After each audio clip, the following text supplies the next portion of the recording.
अस्सलाम वालेकुम, मेरा नाम है मोहम्मद वकास चीमा।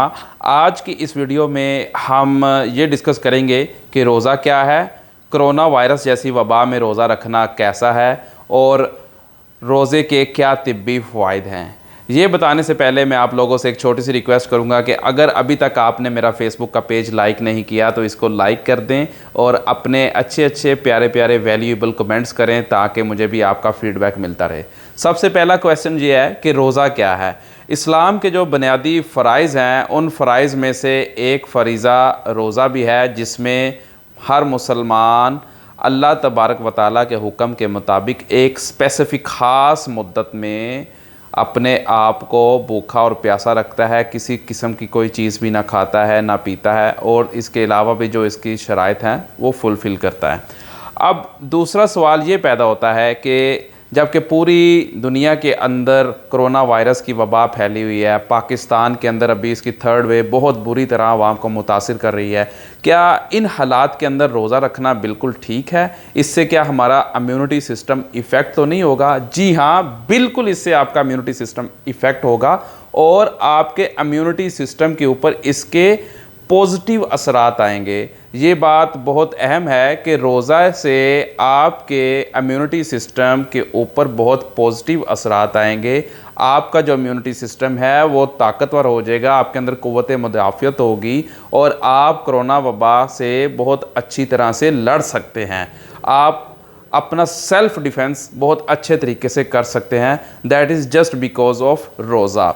अब इसके बाद तीसरा सवाल ये बनता है कि इसके तिब्बी फ़वाइद क्या हैं। जैसे कि अभी मैंने पहले बताया कि आलमी वबा कोरोना के अंदर रोज़ा रखने के फ़ायदे हैं, इट्स मीन ओबियसली इसके तिब्बी बहुत ज़्यादा फ़ायदे हैं। जैसे कि नबी पाक सल्लल्लाहु अलैहि वसल्लम की एक हदीस भी है कि रोज़ा रखें और सेहतमंद रहें। बिल्कुल, रोज़ा रखने से आपके फ़िज़िकली, साइकोलॉजिकल, स्पिरिचुअल और मेंटली बहुत से इसके फ़ायदे हैं। आप रूहानी तौर पर भी इसके आपके ग्रूम होते हैं और फिज़िकली तौर पे भी आप बहुत सेट हो जाते हैं। और इसके अलावा जो साइकोलॉजिकल आपकी प्रॉब्लम्स है, अगर आप देखें तो आजकल के इस दौर में हर दूसरे से तीसरा बंदा जो है वो मेंटली स्ट्रेस्ड है, उसको बहुत ज़्यादा परेशानियां हैं। रोज़ा रखने से इस तरह की परेशानियां भी दूर हो सकती हैं, क्योंकि उसमें आपने अल्लाह का हुक्म माना और अल्लाह के हुक्म के मुताबिक आपने अपने आप को खाने पीने की चीज़ों से दूर रखा।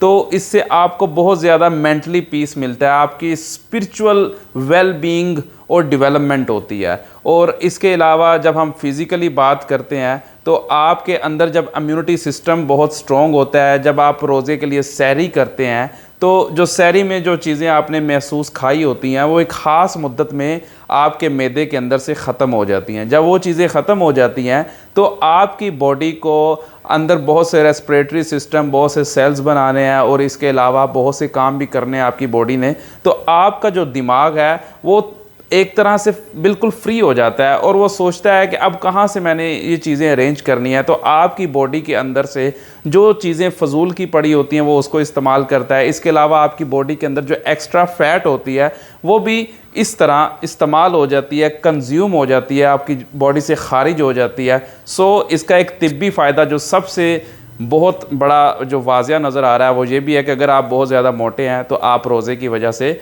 अपना मोटापा भी दूर कर सकते हैं।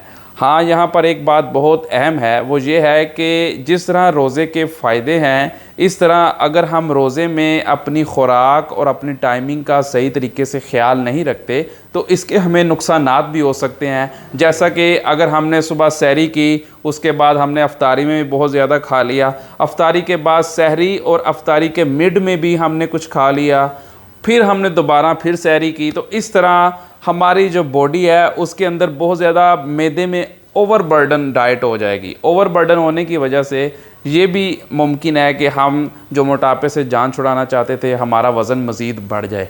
सो दोस्तों, आपसे गुजारिश है कि रमज़ानुल मुबारक का महीना अल्लाह पाक ने अल्हम्दुलिल्लाह हमें फिर अता किया है। हमें चाहिए कि हम इसमें रोज़े रखें और अल्लाह की नेमतों का शुक्र अदा करें। अभी रहमतों का, बरकतों के जो महीना है उससे हम भरपूर फ़ायदा उठाएँ।